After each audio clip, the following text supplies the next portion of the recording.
molecular versus holistic. Molecular means it's like chemistry and biology, the different system. I mean, the idea that if you have fixed each component, then life will be fine. But if you fix every component, your life as a whole still falling apart. See, life is organic, it's holistic. It's not consisting of separate independent elements. The conception, the human life, the chemicals, is an inadequate conception. Okay? And the bottom up or the top down. Bottom up means you do activities, then you affect your heart and your mind. Top down means that you need inner transformation. I mean, Christian kind of being born again, right? Or conversion or whatever. Bottom down means you have your mind, your heart renewed, and then you will come out in your activity. Rather than other way around, right? Somehow if you do the right thing, your heart, your mind will change. It doesn't work that way, right? And finally, American emotion emphasizes cognitive behavior, the Franco emphasizes existential spiritual. Okay? So any question about this contrast? Okay. Now feel free to ask me. Okay? Now, we see the Franco emphasize the spiritual core rather than the cognitive part. Okay? Now, noetic, like it comes from the Greek word nous, it means spirit, right? Our spirit, our inner understanding.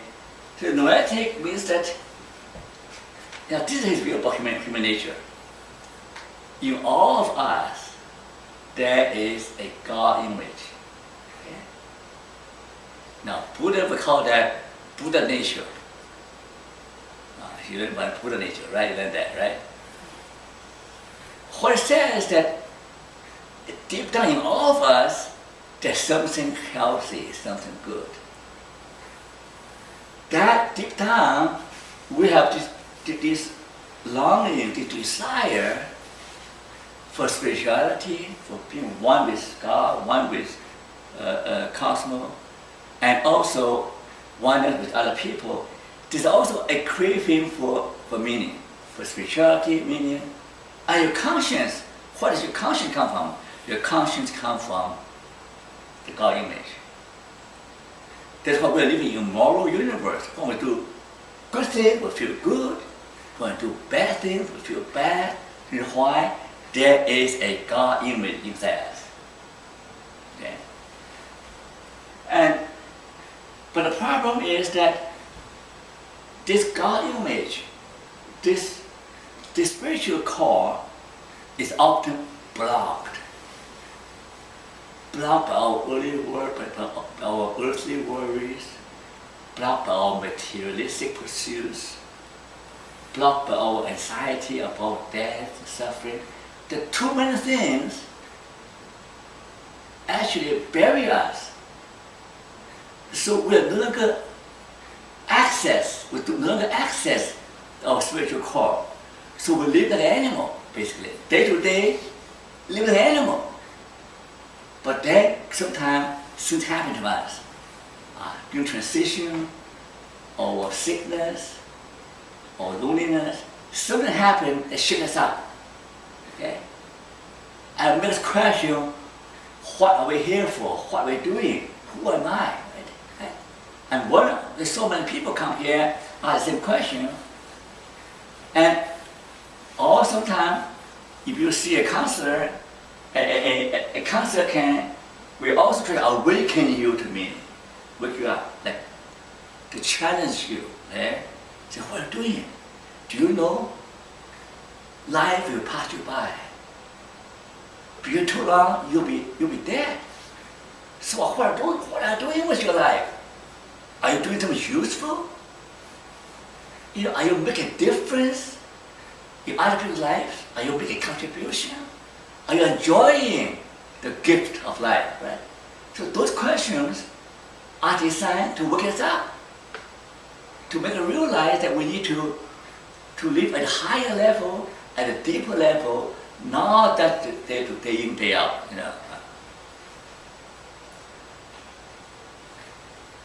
Now, the self-transcendence is a big thing, okay?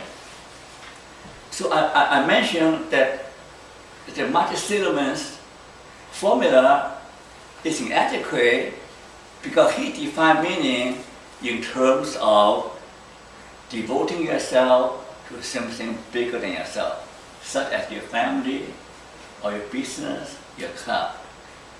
But self-transcendence means more than that. Meaning means more than that. Okay?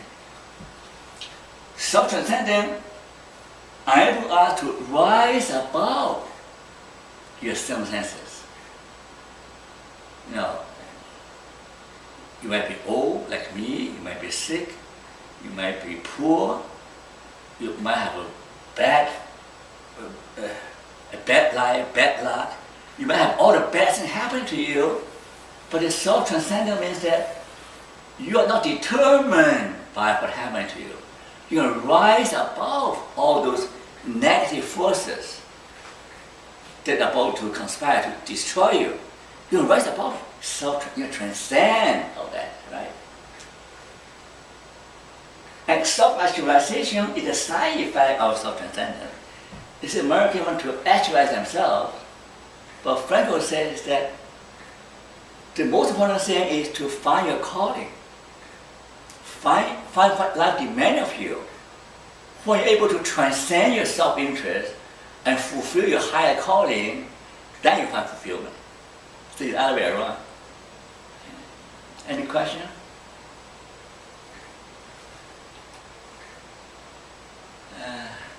Okay, we are saying that it means important because it relates to your well-being. Okay. Now, how many people are going to exercise? Okay. Now, are you still high in the medium part? Mm-hmm. And are you still high in the life satisfaction? If you score high, meaning you'll be high life satisfaction. You're low in meaning you'll be low in satisfaction. It's a little exercise. Let me check on your bruise. Oh, you do it? Oh. Anybody else high? Do you do it? Of course I did it. Okay, you're high. How about Melissa? Have you done it? No. No? You're high. 30. 30 both ways? Mm-hmm. You see, it'd be very odd for you to have 30 here and 10 there, right? Or the other way around. So now look, those 5 areas, Frankl said, if you want to live a truly meaningful life, you have found 5 meaning in all 5 areas. Work, right? Relationship, suffering, death, and life as a whole. See? The American, they don't want to talk about suffering, they don't want to talk about death. They want to talk about activity, achievement. If you want to really experience meaning, you are able to find meaning in your sickness, your suffering. That somehow the suffering becomes an opportunity for you to develop your courage and heroism, like a Greek hero. You know, he goes through hell and come back to tell the other people how to live. And so those 5 areas, you have to find meaning in all the 5 areas, then you have satisfaction. And here, if you do not have meaning, you have a general sense of existential vacuum. You feel inner emptiness, a sense of void.